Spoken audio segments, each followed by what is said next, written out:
Hi guys, what's up? Welcome back to my channel. We have a very exciting tutorial today.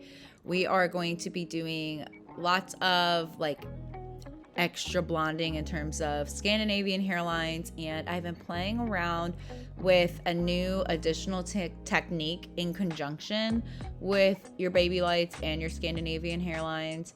While I love the concept of the Scandinavian hairline, and if you're not sure what the Scandi hairline is, it's basically where you lighten at the shampoo bowl the baby hairs of clients' hair so that it just emphasizes their money piece even more and truly makes it look like it is naturally coming from the scalp. I believe that the concept started because I think it literally started in Scandinavia, and I'm assuming that the women there are naturally maybe a lot lighter naturally, or whatever that looks like. But I don't know the full lore on that, so if someone else here in the comments does, please sound off. But so I do love the extra blonding that gives. However, I was really hesitant into implementing Scandinavian hairlines for the longest because it truly is just the hairline, and I didn't want it to be something where I had a hard time finding a way to make the Scandinavian hairline truly flow best with the rest of the hair. But also too giving that effect throughout the rest of the hair too, because while we can do super packed and baby lights all day long, when you are separating in a foil, you are leaving out a decent amount of, not a decent amount, but you are still leaving out a little bit of, the natural hair. Even if you are foiling all the way up as close as you can to that foil line, even as you guys are seeing in my foils right here, I cannot literally touch her scalp with lightener. Otherwise, I mean, obviously bleeders for days. So what I've been playing around with is kind of a hybrid way of kind of flirting around with platinum carding a little bit, but in a really soft feeling way. So what I've been doing with clients like this is I have been doing back-to-back slices their first few money piece foils, and then I will kind of do whatever transitional pieces that I need to do. And if you need a more thorough tutorial on my foil placement, please check out my other videos. I just did one all about foil placement a couple videos back. I would really encourage you to check those out, because this one I really want focused on the Scandinavian hairline placement and the additional blonding placement that I'm doing. I don't really know what to name it yet. I've just been so excited to film the video, so I haven't really named it. And this very well might not be groundbreaking, but it's groundbreaking to me, so that's what matters. But anyway, so I just did a partial on this client. We actually also too installed extensions at this appointment, so you will be seeing the tutorial on that very, very shortly. But now into the important part. So when you are done with all your foils, what you're gonna do is you're gonna go back in your money piece foils, grab a fine tooth comb, whether it's your foiling comb or some other fine tooth comb, and you're gonna put a little bit of lightener on the teeth of the comb, and then you're literally going to brush it on. I like to start in the foil so that I don't oversaturate the the scalp. But then what you're gonna see me do is start to kind of back comb a little bit into the scalp area, just like that. And I'm going to close the foil and do that all throughout all of her baby light, or all of her baby fine slices in her money piece. And what this is doing is kind of just pushing a little bit of extra lightener up into her scalp basically.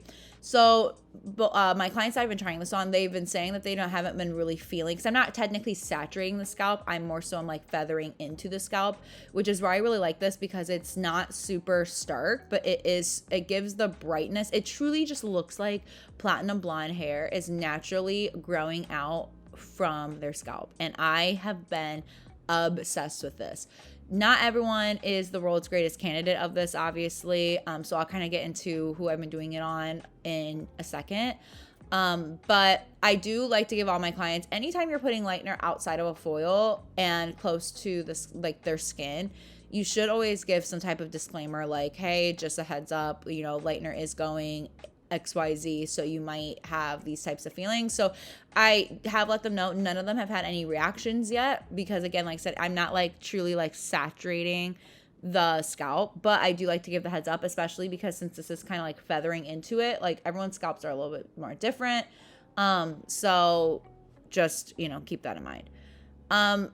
And this is why I like to do slices in this area too, so that I'm back-to-back slices, so I don't have to worry about like leave out. If someone doesn't really want the appearance of, you know, a bold money piece or high impact blonding, you're probably not doing a ton of this like detail work anyway. So you're probably not really having to do something to this effect. So in my opinion, the people that are the best candidates for this are anyone that's a natural level 7 or higher. I've been doing it on my natural level 7s and my level 8s, and it's on my clients that do want the max amount of blonde as much as possible and do want all the works. They want the money piece, they want the super bright blonde, they want to have all of the things as close to the head as possible. This is the client of mine that when she's in the country, I'm typically trying to see her like anywhere from like every like 8-ish weeks. So someone that doesn't need a root tap, at least not a root tap in their hairline area, is also going to be a good fit for this. Someone who you don't have to do a bunch of like additional lightening with, because what this can do too is you want the most even amount of lift for this possible. So if you have a client that you normally are having to root melt with, you could be having issues with if you're doing this and then you put a root melt right over it, it might process weird because like I said, like there is a like lightener being feathered up to the scalp, and any type of lightener on the scalp is going to like process color differently than if there's like a little bit of natural hair left up there. Also too with that is there is a chance of banding if you are breaking through a root melt, depending on what type of root melt was on previously. So I feel like a no shadow root blonde is the best candidate for this, or at least if you are having to do one, like maybe just more so like not in the money piece area. I'm still learning with this as well though. I've only been doing this a few times, so I might have some more pointers later on. But what I like to do after this is when I pull out all the foils, you're going to see me with that same comb that I was using. I'm just going in and combing the lightener all over just to kind of help to get that like lift started, because I'm going to be doing a Scandinavian hairline here very shortly. And I like to kind of like get it started in any of the baby hairs that I need to make sure I need to assess, and any like scalp area. But as you see, I'm not using additional lightener. I'm literally just using the lightener that was applied for her money piece. Just be careful, because obviously like you're using a fine tooth comb and the hair is not wet, but it practically is, where like the elasticity is a little bit more compromised right now. So just don't be yanking the hair, especially with such a fine tooth comb. Shampooed her. I used a clarifying shampoo. I clarify all of my blondes after I rinse out their highlights just to get any impurities out. And especially in these types of cases where I'm trying to prep for a Scandinavian hairline. And so I'm applying that here. With my Scandinavian hairlines, I have learned the hard way. I truly just apply it right in the frontmost hairline area. Otherwise, we are risking lots and lots of yellow and lots of orange. So I really just apply it right in that front hairline most area. If we need a more thorough video on it, let me know. I can definitely do that. And then what I like to do is brush that Scandinavian hairline in so that it's not like a harsh line basically. And then if I'm doing a Scandinavian hairline too, because it's going to give such a raw appearing blonde in that like hairline, I also too almost always paint their ends, even if they don't necessarily like need it, just because it just helps to make sure everything kind of has that same raw, freshly lifted feel. Because if you're a blonding specialist, you know there is a difference between freshly lifted blonde scalp to ends versus like pre-lifted blonde that has old toner on it, roots to ends. So that's been very helpful. And like I said, on her, I don't do any root tap. We keep the blonde all up, but we do tone her. So the toner that I used on her today was OLIGO CALURA Gloss 10AI, a little bit of 9A and 9GI with 9B. And I did that with 10 volume. And we were mixing up. She typically likes to be like a nice, really bright, kind of icy blonde, but not anything like super silvery necessarily. And this is one of my favorite go-tos for that. And here is her after. It looks literally stunning. We were obsessed with the overall look of this. This was my first time doing this on her, and I was so excited. So like I said, good candidates for this are just basically the blondes that want everything all up through their roots, and they want blonde from scalp to ends. Don't really recommend doing any root taps with this or anything like that. Or if you do need to, again, maybe focus it more so towards the mids and ends. And yeah, like look at that. And what I love about this is while you have the Scandinavian hairline literally right up front, you have such a natural platinum appearing blonde that truly looks like, because you feather it on with that fine tooth comb, it literally just looks like platinum blonde just grows naturally from her scalp. Now we're going to see some dark pockets in, because like I said, we did just do a partial on her because we filled in those areas with platinum blonde extensions anyway.